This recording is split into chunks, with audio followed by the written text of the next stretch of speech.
આમ જોઈએ તો આજના આ હાઈટેક મોબાઈલ યુગમાં એક કુટુંબ પણ સાથે બેસી વાત નથી કરી શકતા। દિન પ્રતિદિન પરિવારો તૂટી રહ્યા છે, ત્યારે એક કુટુંબ તો શું આખો પરિવાર એક તાતળે બેસી સમૂહ ભોજન કરતા જોવા મળ્યા। કોણ છે આ પરિવાર, જોઈએ આ ખાસ રિપોર્ટમાં। વિસાવદર તાલુકાના મોટા ભલગામ ગામે ગત વર્ષની જેમ આ વર્ષે પણ હીરપરા પરિવાર દ્વારા દ્વિતીય સ્નેહ મિલન સમારંભનું આયોજન કરવામાં આવ્યું। એકતા, સદભાવના, સહકાર જેવા વિચારો રોપવામાં આવ્યા। પરિવારને વ્યસન મુક્ત, ખોટા ખર્ચ, કુપોષણ દૂર થાય તેવા પ્રયત્નો કરવામાં આવ્યા।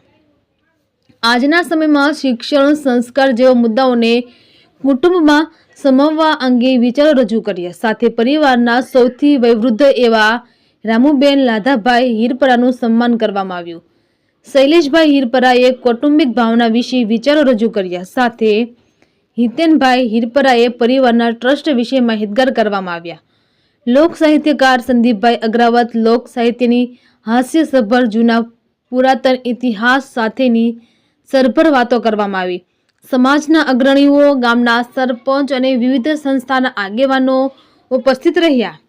પરિવારજનોએ એક સાથે બેસી સમૂહ ભોજન કરતા ભાવુક દ્રશ્ય જોવા મળ્યો। આભાર દર્શન કલ્પેશભાઈ હીરપરાએ કરી કાર્યક્રમને સફળ બનાવ્યો। રિપોર્ટર અશોક મણવર, બગસરા। હિતેશ હીરપરા। આજે અમારા હીરપરા પરિવાર, સમસ્ત હીરપરા પરિવાર ભલગામમાં જે પરિવાર રહે છે તેમનો આજે મેં બીજો સ્નેહ મિલન સમારંભ યોજ્યો હતો। પ્રથમ સ્નેહ મિલન સફળતા બાદ આજનું બીજા સ્નેહ મિલનમાં પણ આજે અમે સરદારપુર ગામથી સંદીપભાઈ અગ્રવાતને બોલાવ્યા હતા। તેમણે બી થોડી સાહિત્યની સારી વાતો કરી છે અને અમારા પરિવારના ભાઈઓ દ્વારા દરેક પરિવારને સારો મેસેજ જાય એ બાબતનો આજનો અમારો સ્નેહ મિલન સમારોહ હતો અને દર વર્ષે અમે આ રીતનું આયોજન કરતા રહીશું। આ સ્નેહ મિલન કરવાથી મુખ્ય ફાયદાઓ કે પરિવારમાં જે ભાઈઓને કંઈ થોડી ઘણી તકરાર હોય, શેઠા બાબતની હોય, તો વર્ષમાં એક વખત આ રીતે ભેગા થાય છે અને સ્નેહ મિલનના માધ્યમથી પરિવારના જે કોઈ ખોટા અવરોધો હોય છે એ દૂર થાય છે। પરિવારમાં બાળકો જે અભ્યાસ કરે છે તેમને કંઈ ઉચ્ચ અભ્યાસ માટેની કોઈ જરૂરિયાત હોય તો એ પરિવારના માધ્યમથી પૂરી થાય છે અને પરિવાર ભેગો થાય તો ખૂબ સારું કામ થઈ શકે અને પૂરા સમાજમાં પરિવારનું નામ રોશન થઈ શકે એ બાબતના મોટા પ્રયાસો અમે ખાસ આમાં કરીએ છીએ। હું શૈલેષ હીરપરા। આજે ભલગામ ગામ હીરપરા પરિવાર આયોજિત દ્વિતીય સ્નેહ મિલનનું આયોજન કરવામાં આવ્યું હતું, જેમાં પરિવારના તમામ વડીલો, યુવાનો, બાળકો હાજર રહ્યા હતા અને સ્નેહ મિલન કરવાથી પરિવારની અંદર જે મતભેદ હોય એ દૂર થાય છે, મનભેદ હોય એ દૂર થાય છે, તેમજ પરિવારની એકતા, અખંડિતતા જળવાય છે। આગામી સમયની અંદર પરિવારની એકતાથી કેવા વિકાસ કરી શકાય, સમાજની અંદર કેવા દૂષણો છે એનાથી દૂર રહી શકાય, વ્યસનો કઈ રીતે મુક્ત થઈ શકાય, પરિવાર અને દેશનું કઈ રીતે કલ્યાણ થઈ શકે એના વિશેના વિચારો આજે રજૂ કરવામાં આવ્યા। તેમજ સુરતથી અમારા પરિવારના હિતેશભાઈ છે, નિકુંજભાઈ છે, ગોરધનભાઈ હીરપરા છે, સંદીપભાઈ છે વગેરે આ કાર્યક્રમની અંદર હાજર રહી અને આ કાર્યક્રમને દીપાવ્યો છે।